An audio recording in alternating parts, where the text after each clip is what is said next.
de que yo tengo la razón, de que yo soy el que importa y que todo gira alrededor de mí.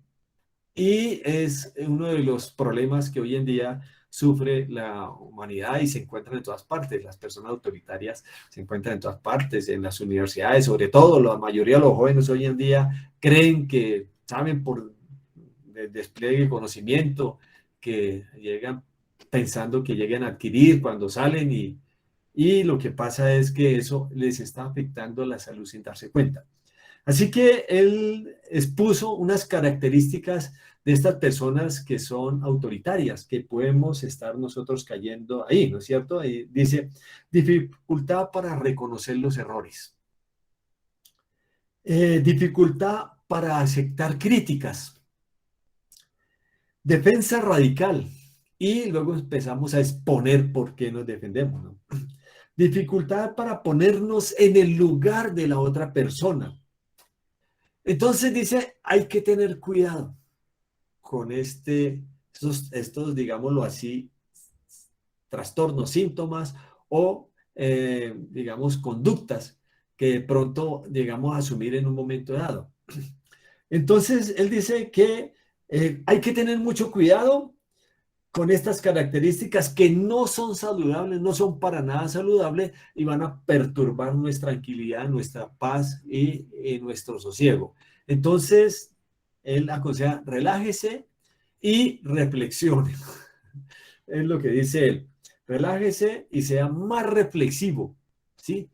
Empiece a dudar, empiece a dudar de sí mismo, de sus convicciones, porque él dice que cuando una persona empieza a dudar de sus convicciones, esas convicciones pueden ser mucho más fuertes porque va a empezar a investigar y a indagar por qué estas convicciones son, digamos, debo dudar, ¿no es cierto? Me hacen investigar, indagar, reflexionar y me abren la mente para aceptar opiniones, críticas, ideas, ¿sí?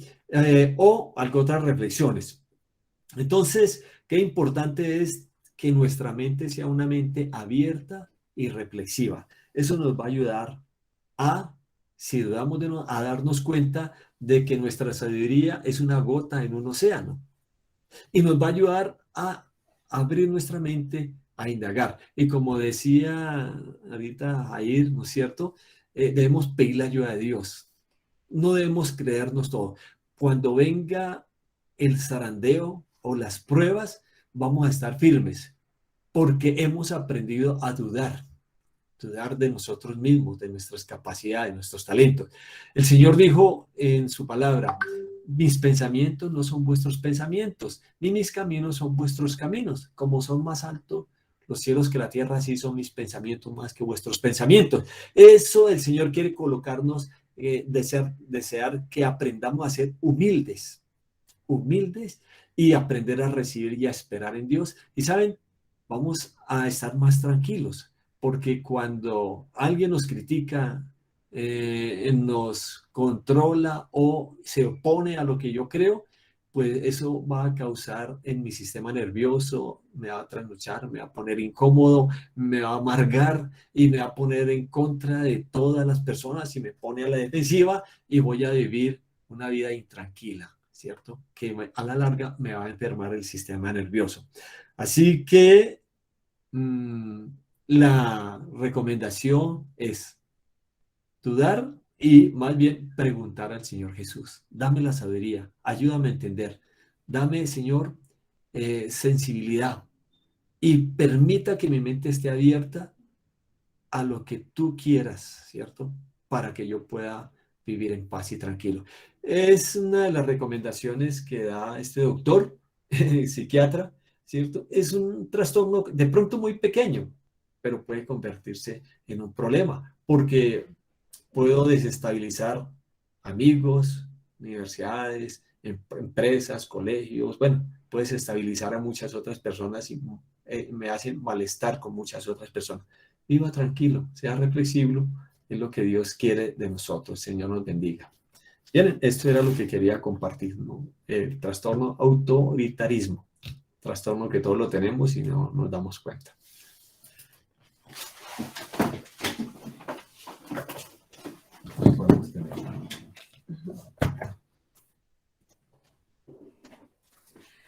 Buenas noches, queridos amigos, queridos hermanos.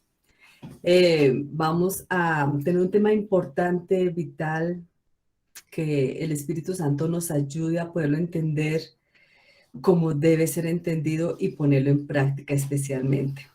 Está basado en el capítulo número 1 del conflicto de los siglos, el destino del mundo predicho. Desde meses antes, y no años, los habitantes de Armero, una próspera población rural, se reía cuando le decían que su pueblo podría sufrir una tragedia por una erupción del volcán, Nevado del Ruiz. De pronto nosotros nos acordamos de esta tragedia que sucedió en el año 85. Esa tarde dice que empezó a caer ceniza a las 4 de la tarde y los pobladores, los niños, todos los adultos, vieron con más diversión que espanto cómo caían rocas cada vez más y más grandes que el granizo. Estas personas de esta población ya habían sido alertadas por las autoridades, del alcalde, la gobernación, que iba a pasar una tragedia, que hicieran algo, que salieran de sus casas, pero la gente simplemente le da risa y lo tomaron como una broma y jugaban ayer con las cenizas y con todo, hasta que esa noche pues sucedió esta gran tragedia que mató aproximadamente 25,000 personas. Bueno, eso también pasó hace muchos siglos cuando Jesús estaba allí en Jerusalén y él subió al monte de las Olivas. Y cuando se paró allí, vio esa ciudad espléndida, Jerusalén, la más bella, la más hermosa. Vio ese templo que, aunque no igualaba en gloria al primer templo de Salomón, que era un templo espectacular, bello, magnífico, soberbio, es decir, nunca un hombre ha construido un templo tan espectacular como el de Salomón, porque ¿sabes por qué? Porque además fue Dios el quien trazó los planos arquitectónicos y la distribución, absolutamente todo lo de este templo, los materiales, absolutamente todo. Era un templo supremamente hermoso. Es que yo creo que ningún ser humano hoy día podemos imaginarnos ese templo. Ese templo fue derribado. Luego construyeron otro templo que era la gloria de Jerusalén y se enorgullecían de ese templo porque era, de todas maneras, era un templo muy hermoso. Y las personas, pues no pensaban que le fueran a pasar nada, porque era una ciudad amada por Jehová, porque el Señor Jehová, Dios, habitaba en Jerusalén desde los años de David, 1000 años antes. Entonces, esta ciudad se creía invencible, que siempre iba a ser ricamente bendecida, como lo había sido hasta ese momento. Cuando Jesús subió con los discípulos allá en Monte de los Olivos, los discípulos llamaron la atención a este glorioso templo. Ellos miraban la riqueza, la belleza, la ostentación, miraban esa ciudad, esas murallas.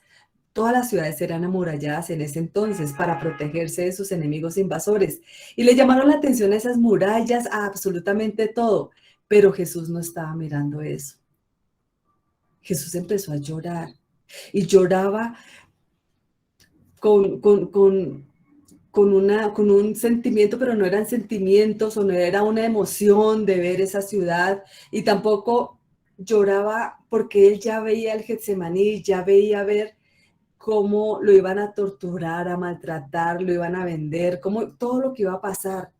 Era fuerte el saber que iba a tener que pasar por todo eso, pero no lloró por sí mismo, sino que él lloraba por lo que iba a suceder a esta ciudad amada Jerusalén, la ciudad que tanto había protegido, la ciudad que tantos profetas le habían enviado con tantos anuncios, así como Armero, esta población que pasó hace poquito, muchos lo vivimos, o es decir, no lo vivimos estando allá en Armero, pero vimos con nuestros propios ojos por medio de las noticias todo lo que llegó a pasar allí. Y uno dice, pero ¿cómo es posible que Armero, que estos habitantes no hubieran hecho caso a todos los anuncios, a todas las alertas? Es más, ya caía ceniza, ya caían piedras y no le hacían caso, no le prestaron atención. Todo el mundo estaba ajeno a lo que el Señor Jesús pensaba y a las advertencias. Ellos solamente veían la pompa y la gloria pero el Hijo de Dios lloraba por el fatal destino de los millares de Jerusalén. Lloraba por la ceguedad y por la dureza del corazón de a quienes él había venido a bendecir y a salvar. ¿Será que Jesús, que Dios no llora hoy día de ver este mundo como está de corrompido, de malo, de enfermo, de ver cómo se cometen tantos delitos y de ver cómo la gente, a pesar de que ha mandado muchas advertencias, como nos dice Hebreos, el Señor nos ha hablado de muchas maneras, a ver si entendemos, a ver si recapacitamos, a ver si abrimos los ojos, a ver si comprendemos lo que va a venir en nuestro mundo, lo que está pasando? A ver si nos volvemos a Él, a sus mandamientos, a la ley, a ver si reformamos nuestra vida, si entregamos nuestro corazón, si cada día nos consagramos, cada segundo, cada momento, si cada decisión que tomamos la tomamos con base a la palabra de Dios. Es que el Señor nos advirtió, nos ha advertido. La mirada de Jesús penetró el futuro con divina previsión y vio a los ejércitos romanos que rodeaban esa ciudad de Jerusalén y que la asolaban. Los discípulos no veían eso, nadie veía eso. Jesús lo dijo, pero nadie le creía, nadie le creyó. Jesús vio cuando los romanos sitiaron a Jerusalén, vio cuando construyeron primero un terraplén con tierra y madera, pero los judíos lo destruyeron, pero después los romanos reemplazaron con un muro. Luego rodearon a Jerusalén y finalmente la conquistaron por el hambre. Cuando el hambre llegó a punto de desesperar a sus habitantes, las legiones romanas entraron a la ciudad y lo tomaron. Y saben que cuando leemos este capítulo 1, realmente se nos eriza la piel de ver todo lo que pasó y todo lo que pasó, pero no la maldad y la crueldad como los romanos destruyeron a los judíos. No, ellos mismos se asombraron cuando entraron a Jerusalén y la tomaron, todas las maldades, todos los crímenes que se cometieron dentro de Jerusalén.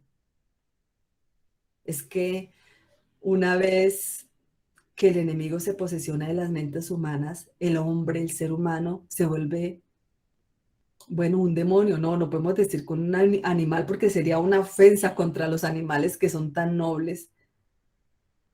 Además que son seres irracionales se vuelven como demonios. No les importa realmente matar y comer del muerto como hicieron allí en Jerusalén, porque el hambre los acosó tanto que dice que aún los hombres ruñían sus correas, sus sandalias, necesitaban comer algo. Pero también nos cuenta, eso no es grave, nos cuenta cómo las mismas mujeres delicadas, las que no hacían absolutamente ningún daño a nadie, cocían a sus propios hijos y los comían, se los consumían. Pues de todas maneras, el Señor durante más de 1000 años estuvo anunciando por medio de profetas, hasta que mandó a su propio hijo. Pero mira, ¿cómo fue su hijo escarnecido? No le creyeron tampoco a Jesús, lo tuvieron allí. Ahora, ese templo, el de Salomón y el nuevo templo de Jerusalén, pues no lo igualó en gloria. Lo sobrepasó. ¿Sabes por qué? Porque en el segundo templo Jesús vino, no necesitaba la gloria, no necesitaba otra gloria, manifestaciones fenomenales y extraordinarias como pasó en el primer templo, porque ya Jesús había tocado la tierra, Jesús había entrado a ese templo y había enseñado. Enseñaba constantemente allí en el templo, en las sinagogas, hacía curaciones, hacía milagros, Dios envió su mejor don para exhortar a esta ciudad rebelde que se había envanecido y se había enorgullecido con todo lo que había logrado, con todas sus riquezas, con toda la potestad que el Señor le había permitido tener. Pero durante 3 años el Señor estuvo yendo y viniendo entre su pueblo. Lo peor de todo fue que su pueblo no lo reconoció. Estuvo haciendo bienes, estuvo sanando a todos los oprimidos del diablo, estaba curando a los de corazón quebrantado, ponía en libertad a los cautivos, daba vista a los ciegos, oído a los sordos, limpiaba a los leprosos, resucitaba muertos. Y uno se pone a pensar, ¿cómo es posible que viendo muertos resucitar y no creían en él? no lo tomaban con toda la seriedad que lo debieron tomar. Es decir, uno ve un muerto resucitar hoy día y bueno, uno dice, no, aquí está la verdad, esto es algo sobrenatural, es algo sobrehumano que solamente puede venir de Dios. Pero sabes que al final de los últimos días, la Biblia nos menciona que así vean los muertos resucitar, la gente no va a creer. ¿Cómo llega el ser humano a un estado de tal incredulidad que ni siquiera si ve los muertos resucitar, ni siquiera van a creer? Pero eso pasó, ya pasó y va a volver a pasar. Estamos alertados, el Señor nos ha anunciado. El Señor no deja a nadie en la ignorancia. Todo el mundo ha de saber, todo el mundo está sabiendo. Hoy día se está predicando tanto la palabra. Hoy día tenemos la Biblia donde podemos estudiar, escudriñar, leer y ya sabemos que nos va a ser quitada, nos va a ser prohibida nuevamente la Biblia. Ay, ahí sí vamos a querer de pronto estudiar o vamos a querer escuchar las explicaciones, temas, muestre, enséñeme qué va a pasar. El Señor Jesús se la pasó predicando el evangelio a todo el mundo, a los ricos, a los pobres, a los educados, a los incultos, a los niños, absolutamente todo. Todas las clases sociales, el Señor dirigía su llamamiento de la gracia como lo está haciendo hoy día. Pero depende de nosotros si le creemos a Dios o no le creemos, si lo seguimos o no lo seguimos. Y yo no sé qué estamos esperando, pues para no entregarnos y consagrarnos total y definitivamente a Dios. Es decir, pues sí, podemos seguir haciendo nuestros planes de estudio, de trabajo, pero ya todos encaminados a ese gran objetivo, a seguir a Dios, a consagrarnos, a entregarnos a Él. Porque después de que el Señor Jesús anunció que Jerusalén iba a ser tomada e iba a ser destruida, el Señor dio un periodo de gracia de 40 años. 40 años para que se transformaran los judíos, para que creyeran, para que volvieran de sus asesinatos, de sus crímenes, porque ellos vendían la justicia, el derecho estaba trastornado, estaba corrompido, mataban, asesinaban cruelmente, aún dentro del mismo templo, que ellos tanto veneraban, dentro del mismo templo cometían los peores crímenes. Pero el Señor Jesús dio tiempo, y este tiempo que nos está dando es para que nosotros reflexionemos, para que nosotros miremos qué tenemos en nuestro corazón allí oculto, cuáles pecados, cuáles vicios, qué maldad estamos acariciando todavía, porque pensamos, no, eso el Señor Jesús se demora, eso, hay esos cuenticos, así como pasó con Armero, la gente se burlaba, la gente lo tomó en broma, jugaban con la ceniza, jugaban con las rocas volcánicas, que ya estaba desprendiendo esta montaña. Nosotros estamos jugando con la palabra de Dios, con la salvación, con estas advertencias. Cristo vio en Jerusalén un símbolo del mundo endurecido en la incredulidad y en la rebelión, que corría presuroso a recibir el pago de la justicia de Dios. Vio las profundas huellas del pecado marcadas por la miseria humana con lágrimas y sangre. Pero ni siquiera su mano podía desviar la corriente del dolor humano del pecado dinama. Pocos buscarán la única fuente de salud. Triste, triste. Sáname y seré sano, sálvame y seré salvo, pero pocos van a buscar esa fuente de salvación. ¿Sabe que dirigiendo Jesús sus miradas hasta la última generación, vio al mundo envuelto en un engaño semejante al que causó la destrucción de Jerusalén? El gran pecado de los judíos consistió en que rechazaron a Jesús. Lo rechazaron, andó, veían los milagros. Es que lo más increíble es que lo veían.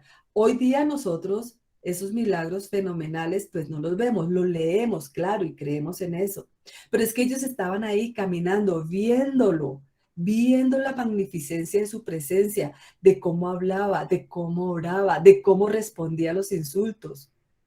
Es que vivieron con el Hijo de Dios, ahí, en su presencia, entre ellos. ¿Y cómo es que no lo reconocieron? Mucho más hoy día, cuando estamos asaltados por tanto entretenimiento, tantas redes, tantas distracciones, es que a veces el día, a pesar de que uno quiere estudiar, pero se ve envuelto en tantas cosas, tantas distracciones, porque eso quiere el diablo, eso quiere el enemigo, distraernos de lo verdaderamente importante. ¿Nos vamos a dejar distraer de lo verdaderamente importante? ¿No vamos a estar preparados para cuando vengan esas señales, esa ceniza, esas rocas volcánicas, esas señales que el Señor nos dejó y nos dijo, así como le dijo a los discípulos, mire, cuando el ejército romano haya rodeado la ciudad de Jerusalén, ya es hora que ustedes salgan corriendo, salgan para que se salven. Y así pasó, así pasó.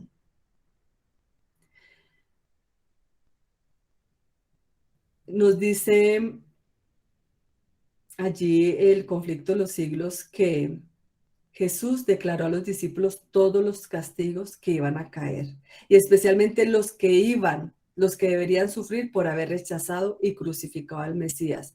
Es que si tú y yo rechazamos la palabra de Dios, rechazamos su evangelio y volvemos a crucificarlo a él, cuando lo negamos, pues vamos a también sí o sí, vamos a padecer pues los castigos.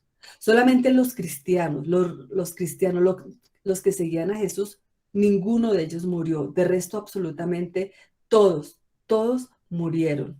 Y el Señor advirtió, tan pronto como los estandartes del ejército romano idólatra fuesen clavados en el suelo sagrado que se extendía varios estadios más allá de los muros, los creyentes en Cristo debían huir a un lugar seguro. No se entiende por qué ya ellos habían rodeado, los romanos habían rodeado la ciudad y en un momento abandonaron, salieron, no sé si iban a nombrar otro emperador, no sé si llegó alguna orden, no lo dice, no lo menciona, pero ellos huyeron. Ay, detrás de ellos huyeron algunos judíos también para matarlos a los romanos. Pensaron que los romanos les dio miedo y huyeron, entonces los judíos salieron detrás de ellos y sí, mataron a muchos soldados, los pusieron en estrecheces.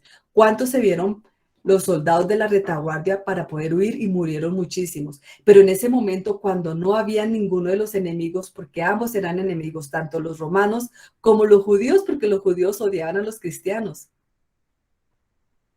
En ese momento es cuando los cristianos que estaban alerta a las señales, porque el Señor Jesús les había advertido, cuando pase eso, es momento que ustedes salgan, que ustedes huyan.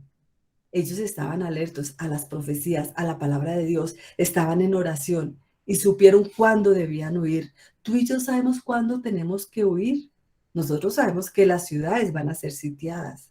Sí, nos van a volver a encerrar. Bueno, ya hemos tenido experiencia de cómo cerraron las ciudades, todas las ciudades, cómo cerraron todo el mundo. Y muy pronto van a venir estas leyes dominicales. Nosotros sabemos cuándo debemos huir realmente para salvarnos por nuestra vida. El relato nos dice que ningún cristiano murió. No es que nosotros no tenemos que morir. Definitivamente no. Entonces, Dios aplazó los juicios sobre la ciudad y la nación. Fue mucha la paciencia que el Señor tuvo con cada uno de nosotros, con el pueblo y que tiene hoy día con cada uno de nosotros. Pero definitivamente el odio y la crueldad que el hombre manifiesta cuando no cree en Dios, pues no tiene límite. Y Satanás siempre despierta las dudas, los temores y produce risa. Es que la gente decía, no, pues, ¿cómo van a destruir el templo? Cuando el Señor Jesús dijo que iba a destruir el templo, pues se refería a su templo. Pero si el Señor Jesús hubiera dicho que iba a ser destruido ese templo, nadie le iba a creer, porque es que tenía unas fortalezas, tenía unas torres, tenía unos muros tan impresionantes que aún los mismos romanos habían ayudado a construir estos muros, habían traído bloques inmensos desde Roma para construirlos, es decir, parecía invencible esas torres. Incluso cuando el emperador romano tumbó y venció esta ciudad, él decía, realmente la mano de Dios nos ha entregado esta ciudad porque era invencible. No se podía, él mismo decía, es que ni siquiera una máquina de guerra hubiera podido derrumbar estas columnas, estas torres, estas edificaciones, y así poco a poco fueron cayendo. Cuando llegó el ejército y se posesionó de Jerusalén, pues no solamente Jerusalén, no solamente el tan anhelado templo que era el orgullo, pero ¿de qué nos sirve un templo si no está Jesús? Cuando Jesús salió por última vez por esas puertas de oro, ya llegó la condenación a todo Jerusalén. Lo desecharon. Desafortunadamente, desecharon la gloria de Dios. Esto está pasando hoy día en el mundo. No nos interesa a Dios. Dios es como lo último. Y de pronto en el día bien, por la mañana hacemos nuestra meditación, lo hacemos en la noche, perfecto, pero durante el día también estamos en ese contacto con el Señor, estamos poniendo cada decisión en las manos de Dios, nuestra vida, le estamos preguntando al Señor, bueno, danos sabiduría, o estamos leyendo allí cuándo, en qué momento debemos huir, debemos correr, porque pues especialmente con este tema de la vacunación, que uno ve cómo están coartando la libertad de conciencia, cómo coartan nuestras libertades civiles, cuando obligan, nos están obligando. Bueno, esto es un tema álgido y pues personalmente, ¿no? Esto no es que es vacúnese o no se vacune, pero vemos cómo obligan, cómo en Suecia encerraron a los que no se vacunaban. Esto no es coartar las libertades civiles de una nación, no es ir en contra de la conciencia de las personas, de la población. Claro que sí, pero poco a poco van introduciendo ciertas leyes que oprimen. Bueno, definitivamente va a llegar la ley dominical y cuando llegue esa ley dominical es tiempo de salir de las ciudades. Sabemos que no todo el mundo vamos a salir o va a salir, no sé, si yo seré una de las que tenga que quedarme en la ciudad o tenga que huir al campo. No sé si yo seré una de las personas que el Señor decida llevarse antes porque tal vez no vaya a soportar todo lo que va a pasar, todas las situaciones que van a pasar. No lo sabemos. No lo sabemos, pero para eso toca estarle pidiendo al Señor que nos dé sabiduría y tome nuestra vida en sus manos. Definitivamente toca. Bueno, allí nos sigue relatando que la ciudad fue sitiada en el momento de la Pascua. Era una fiesta grandiosa, una fiesta nacional donde se reunían todos los habitantes de todos lados de los países, tanto Judá como Jerusalén, estaban allí reunidos dentro de sus muros. Los depósitos de provisiones que de haber sido conservados hubieran podido abastecer a toda la población, habían sido destruidos a consecuencia de la rivalidad de ambos grupos, de los romanos contra los judíos. Por eso es que hubo tantísima hambre. Millares murieron a consecuencia del hambre y de la pestilencia. Una vez más se cumplía la profecía pronunciada 14 siglos antes. Los jefes romanos procuraban aterrorizar a los judíos para que se rindiesen. Hoy día también quieren aterrorizarnos con tantas situaciones que se están viendo y se van a ver. Bueno, no sabemos, ya pasó el virus del COVID, ahora llegó otro virus, parece que van a venir más virus, no sabemos, pero eso no nos debe dar temor, debemos estar tranquilos y confiados. Si nos enfermamos, mira, el Señor hace milagros en nuestra vida, lo único que nosotros tenemos que hacer es obedecerle. Centenares de judíos fueron ejecutados ese día, el día de la toma de Jerusalén. Y este horrendo proceder continuó hasta que a lo largo de todo el valle se erigieron tantas cruces que apenas dejaban espacio para pasar en ellos. Los romanos, para seguir matando judíos, tenían que pasar sobre montones y montones y montones de cuerpos muertos allí tirados. A ellos mismos les horrorizaba ver tantos montones de cadáveres tirados en los valles. La ciega obstinación de los jefes judíos y los odiosos crímenes perpetrados en el interior de la ciudad excitaron el horror y la indignación de los romanos. Y finalmente Tito dispuso tomar el templo por asalto. Es que los romanos eran como máquinas de guerra, pero aún ellos, como te digo, quedaron aterrados de ver toda la maldad. Claro, una vez Jesús se retiró del templo, una vez lo crucificaron, una vez dijeron caiga su sangre sobre nosotros, pues quedaron a merced de Satanás, del enemigo.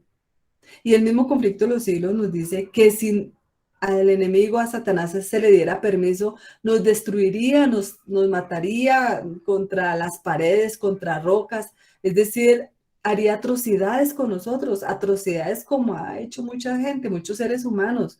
Hitler, una cantidad de hombres que hacen cosas macabras que uno dice, pero ¿cómo un ser humano puede hacer eso con otro ser humano?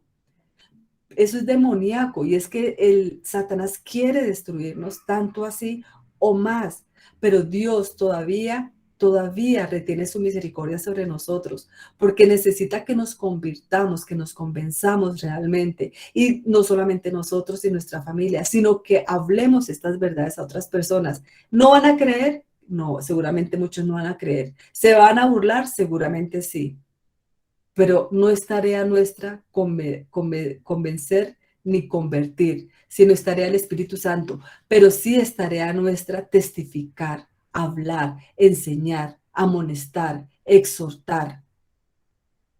Pero para eso nosotros tenemos que estar primero convencidos, estar realmente consagrados, a conciencia, estudiar toda esta historia que nos vamos a proponer, estudiar por medio de este libro, que se compara perfectamente con la historia, porque esta toma de Jerusalén sí están allí en los anales de la historia, cómo pasó, con todas las aberraciones, con todas las tragedias, todas las crueldades que tuvo que sufrir este pueblo que desechó a Jesús.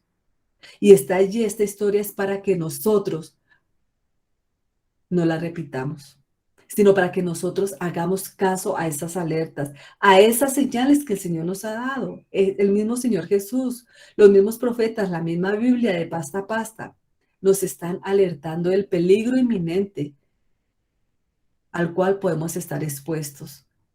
Y si escuchamos estas palabras, pues no vamos a tener que correr la misma suerte que corrieron los judíos, que corrió esta ciudad de Jerusalén, todos los judíos allí dentro. Imagínate la masacre que pudo haber, la mayor mortandad. Las personas que estaban allí lo más alto del monte, se conmovía su corazón de ver esta destrucción, de ver tanto fuego, de ver la gente gemir, aún los que se estaban muriendo de hambre, trataban de exhalar su último suspiro, quejándose, llorando de tristeza, de ver cómo estaban muriendo. Y es que esa es la suerte que le va a llegar a los impíos, a los pecadores, a los enemigos. Y es que el Señor no quiere otra cosa más que nos volvamos de la maldad, es que no nos está pidiendo cosas extraordinarias, no. Todas estas cosas que nos inquietan, todas las injusticias, asesinatos, crímenes, extorsiones, cohecho en una cantidad de males, tantos inocentes metidos en la cárcel, tantos culpables por fuera en sus casas, muriéndose de la risa, tomando los mejores licores, las mejores cenas, cuando han asesinado a muchas personas, cuando han hecho tantas injusticias. El Señor lo único que quiere es que nosotros cambiemos ese estado de cosas, al menos nosotros en nuestra casa, en nuestra familia. Porque si bien es cierto, de pronto no cometemos crímenes tan terribles como ellos, pero pues es que es crimen odiar, es crimen la envidia, el orgullo, la vanidad, el no tener reverencia por las cosas de Dios, el criticar, hablar mal de nuestro vecino, de nuestro amigo, no asistir a la iglesia, no congregarnos. Claro, porque es que allí es donde nosotros nos enriquecemos y enriquecemos a nuestro prójimo también. Es crimen no cuidar nuestro cuerpo, no cuidar nuestra salud. Esas cosas a pequeña escala, pero también es pecado. El Señor también va a juzgar esto. No nos creamos inocentes porque no lo somos. Solamente el Señor puede limpiarnos. Y solamente el Señor puede ayudarnos a entender su palabra. Las ciudades van a ser destruidas. Todas las ciudades van a ser destruidas porque es que en las ciudades es donde más se concentra el pecado. Las ciudades grandes, pequeñas, van a ser acabadas, van a ser desoladas, van a ser azotadas. ¿Y nosotros qué vamos a hacer? seguir con la gente. Pues entonces también, bueno, pues si imponen leyes, por ejemplo, como la ley dominical o cualquier otro tipo de leyes que va contra nuestra conciencia, contra nuestros principios, pero pues bueno, para salvarnos, porque yo tengo que comer, tengo que trabajar, porque yo tengo hijos, entonces, ¿cómo voy a hacer? ¿El Señor me entiende?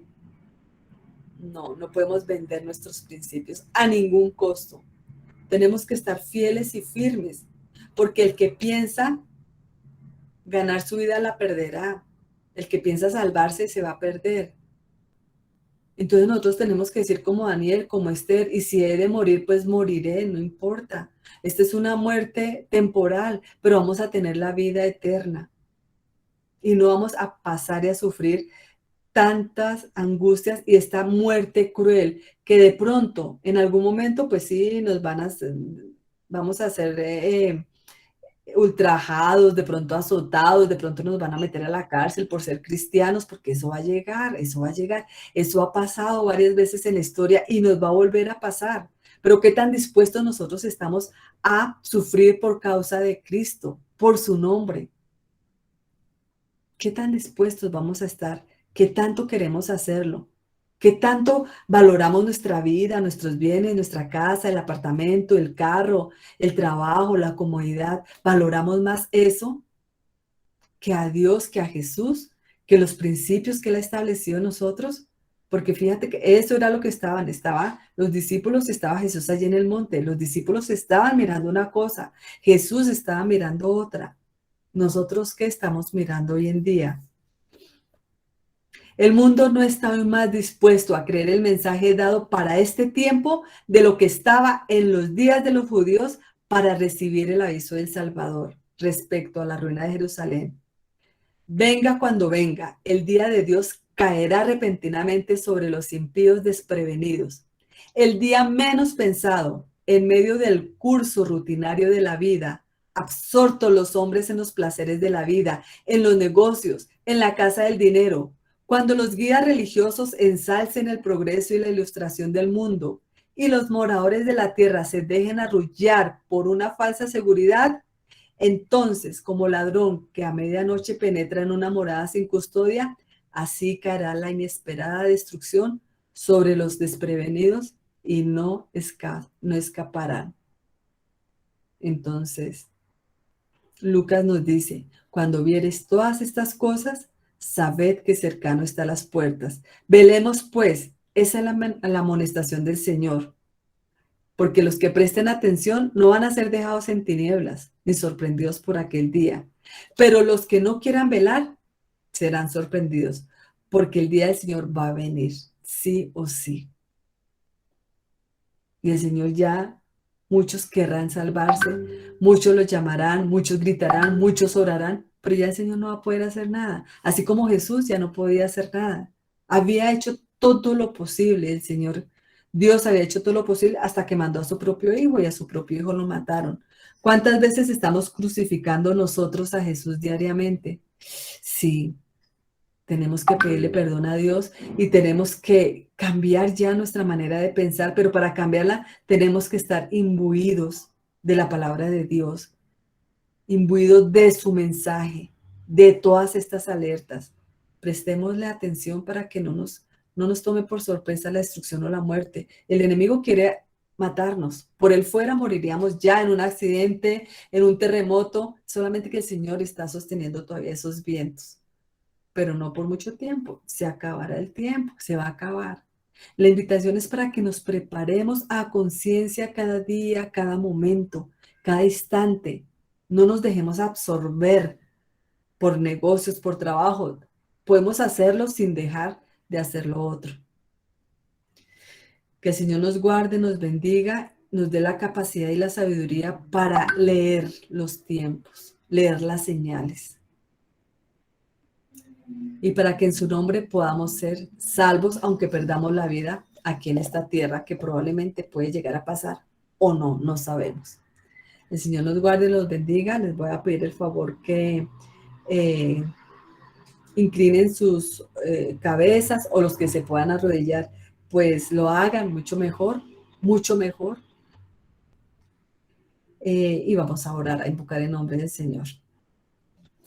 Oremos. Padre nuestro que estás en los cielos, Señor, estamos muy agradecidos contigo porque tú nos amonestas, nos enseñas, nos muestras qué ha pasado, qué está pasando y qué va a pasar.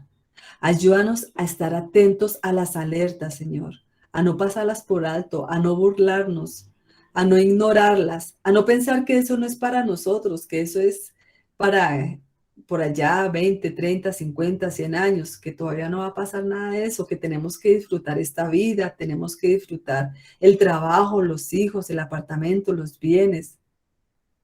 No, Señor, ayúdanos a paralelo a eso y primero que todo, estar consagrados, Señor, a ti, a los principios, a tu palabra, a la ley, a tu santa ley, Señor, que fue lo que desechó los judíos. Sí, tenían un templo muy hermoso, pero no te tenían en sus vidas, en sus corazones. Ayúdanos a que cada día podamos tenerte, implorar y Señor, que seas tú quien vaya delante de nosotros siempre, en toda y en cualquier circunstancia.